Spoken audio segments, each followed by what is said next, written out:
Hello friends, ఎట్లున్నారు? నేను సూపర్గా ఉన్నా. సో యాక్చువల్లీ ఈ రిజర్వేషన్ అవసరమా అని అడిగే వాళ్ళకి నేను ఒకటి చెప్తున్నా.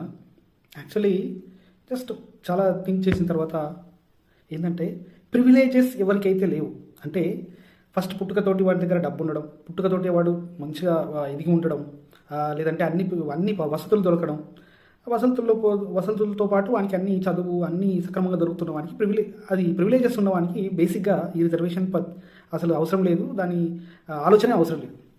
ఎందుకంటే అన్నీ బాగా దొరుకుతాయి కాబట్టి. సో ఎందుకు ఇది చేస్తున్నామంటే, కొందరు ఏమంటున్నారంటే రిజర్వేషన్ వద్దు వద్దు అంటున్నారు, కానీ మరి రిజర్వేషన్ వద్దు అంటున్నారన్నా, అసలు కులం ఎందుకు? మరి కులం వద్దని ఎవరంటలేరే?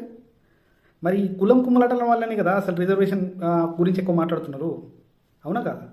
సో ఇంకా మనం ఊర్లలో చూస్తూనే ఉన్నాం, ఇంకా వాడు అది ఎస్సీ లేదా సంథింగ్ ఏ కులం పేరు కానీ మతం పేరు కానీ ఎత్తదలుచుకోలేదు. బట్ ఇది ఆ కులం, ఇది ఈ కులం, నువ్వు గుడికి రావద్దు, నువ్వు బడికి రావద్దు, నువ్వు ఇది చేయొద్దు, అరే ఈ గీత దాటేస్తారా, ఈ బాయిల నీరు మీరు తోడుకుంటారా, లేకపోతే ఇది అటు నుంచి. ఇప్పుడు రీసెంట్గా సినిమా కూడా చూసాం కదా. సో అవి నిజంగా జరుగుతున్నాయి కదా, మరి ఇంకా ఎన్ని రోజులు? సో ఈ కులం అందరం వదిలిపెట్టాలి, వదిలిపెట్టి అందరినీ సమానంగా చూసి అప్పుడు ఆ మాట మాట్లాడాలి, రిజర్వేషన్ అనే మాట. సో ఉద్యోగాలు చేసే దగ్గర కూడా లొల్లులు ఉంటాయి అన్నట్టు బాగా.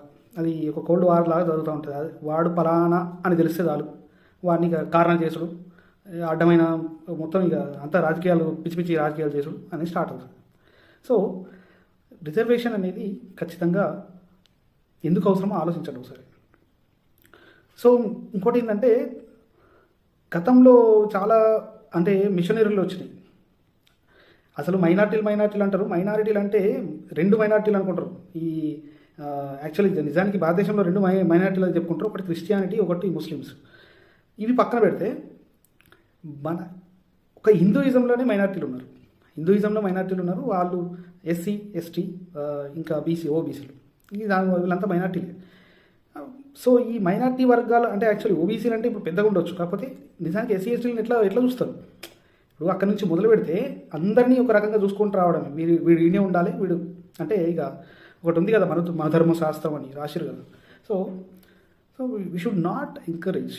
ఖచ్చితంగా ఇట్లాంటి వాటిని ఎంకరేజ్ చేయకున్నప్పుడు, కులం అనేది పోయినప్పుడు, ఈ కంప అనేది పోయినప్పుడు, రిజర్వేషన్ కులం మతం అనే కంప పోయినప్పుడు మాత్రమే నిజానికి రిజర్వేషన్లో అవసరం ఉంటుంది. అవి ఎన్ని రోజులు ఉంటాయో అన్ని రోజులు ఖచ్చితంగా రిజర్వేషన్ అనేది ఖచ్చితంగా అవసరం ఉంటుందని నా అభిప్రాయం.